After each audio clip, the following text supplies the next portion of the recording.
So I've talked about this before, but it seems more evident, than anything that, and I say this with all due respect, no offense, but, it's just so obvious now, more so than ever, that a lot of writers, fanfic writers, people that want to be creative with certain aspects of storytelling, whether they're male or female, they like to go down a certain route lately, that I've noticed, and I've talked about it before.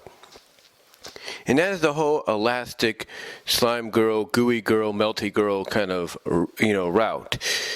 And sometimes you know exactly where they're going to be going with this, especially if it's, I guess you could say, of a certain nature or genre.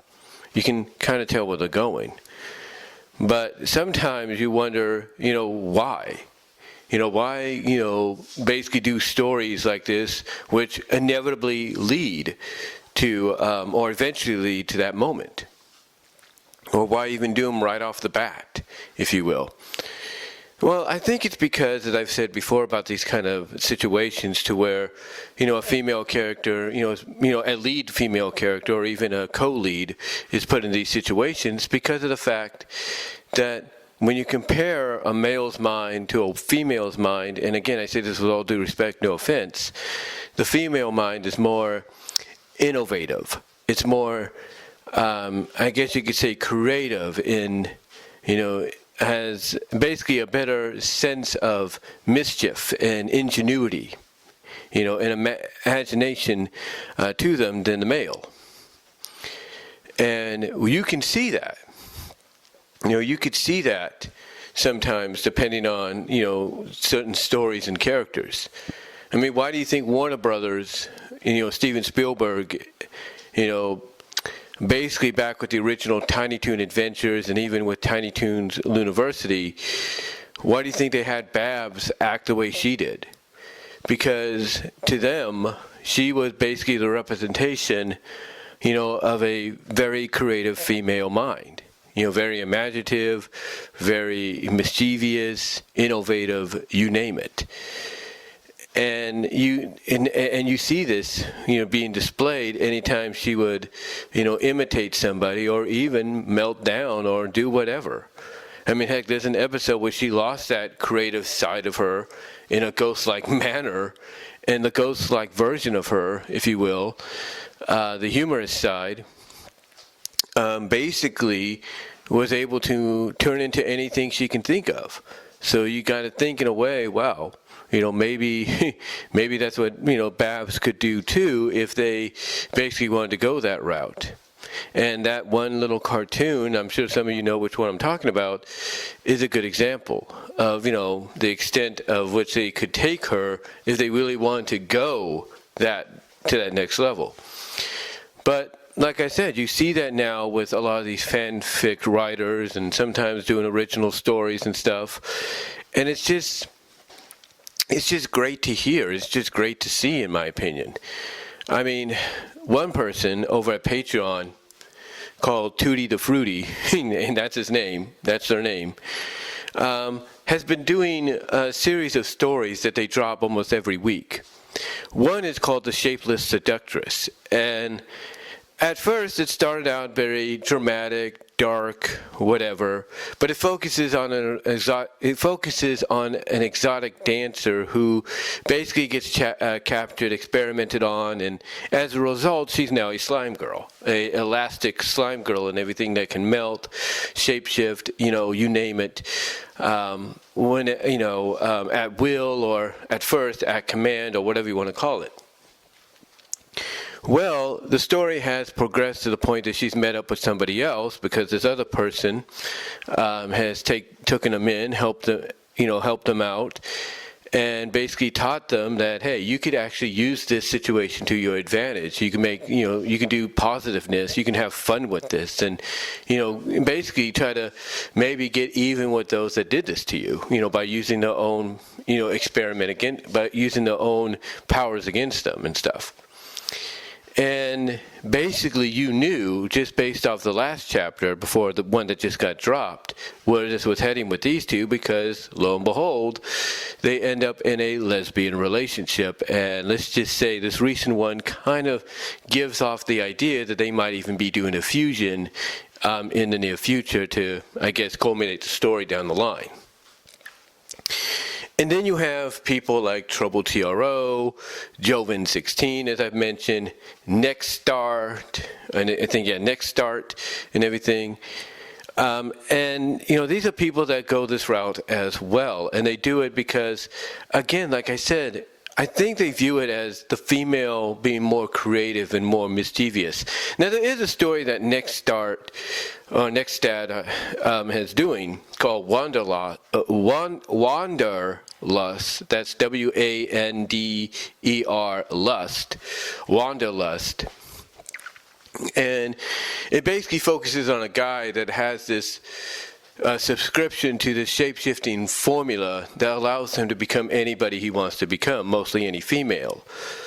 And they kind of, in my opinion, gave off the vibes that they're going to go the GUI route when he's in a female mode eventually. We just don't know when, but that's just my opinion.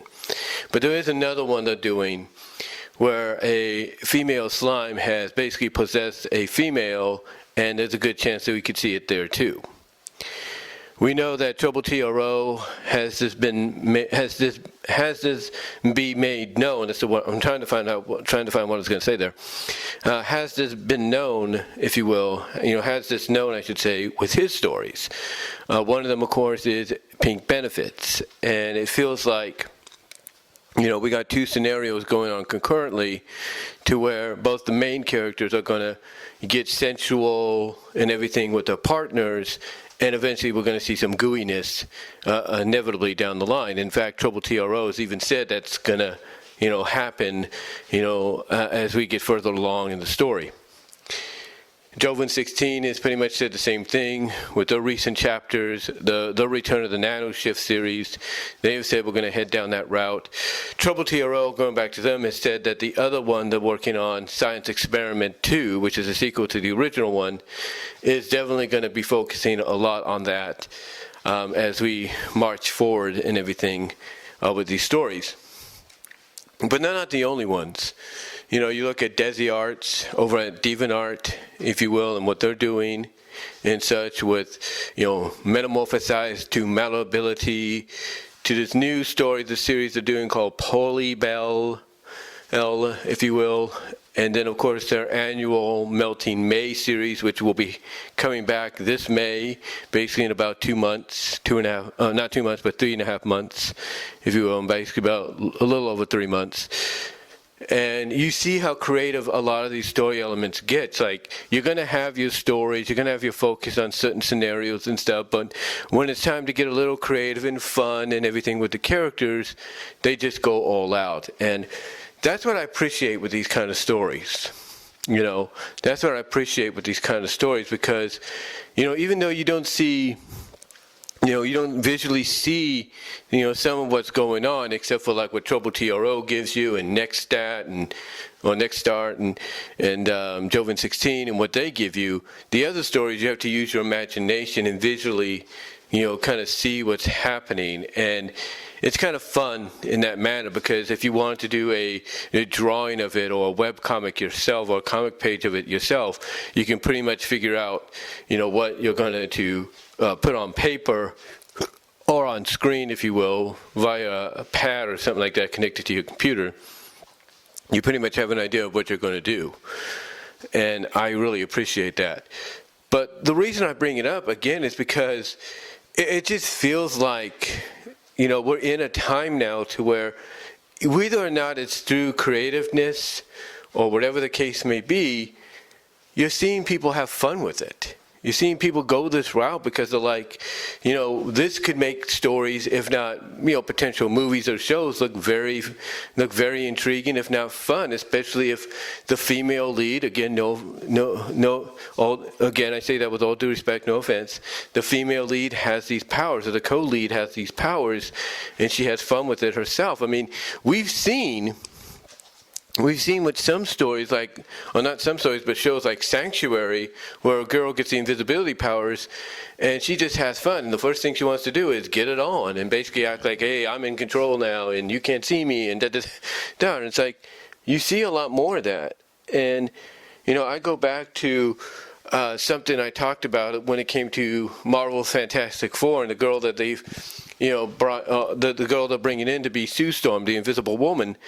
It's like, well, if it's going to have a little bit of that WandaVision feel to it, because it's the same person that did WandaVision, then I can only imagine how fun and mischievous he'll make her, you know, be, you know, make her character be as Sue Storm with the invisibility powers. I mean, I gave off the impression that I could see her turning invisible, doing a striptease, and then getting under the covers, still invisible, with the guy, with Pedro Pascal's character, Reed Richards.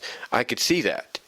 You know, one, it would be allowing them to get around any kind of censorship and such, and, you know, just have a ball with it, if you know what I mean. The point is, I'm definitely seeing more of a positive direction, you know, when it comes to these kind of stories happening, not just, you know, with us as regular people, but with potential movie ideas and show ideas when it comes to Hollywood. I really do. And it's only a matter of time before we see more of it. I mean, we know apparently, I don't know if they've canceled it or it's still in the works or whatever, but apparently there's discussions to still do a female-led, last I heard that is, a female-led Plastic Man, Plastic Woman movie. We'll have to see. But let me know what your thoughts are. You know, let me know what your thoughts are on the fact that we're seeing a lot of stories, not just from a fan, you know, perspective, creative perspective, you know, situation. You know, let me know what your thoughts are on these kind of stories heading this way and stuff. Do you agree with me that it seems kind of obvious that the leads, the characters that get it, and again, I say it with all due respect, no offense, that get these powers are females? And do you agree that it's because of the ingenuity, the innovativeness, the imaginativeness, and mischievousness? Do you think that's, you know, one of the reasons? Let me know. And do you see probably some of these kind of stories, you know, not the ones that we see like at Patreon, the DeviantArt, like, you know, those ones that I've mentioned, but stories similar to them maybe popping up in Hollywood down the line? Let me know in the comments as well as in the live chat during the premiere, guys. Like the video, and until next time, I am out.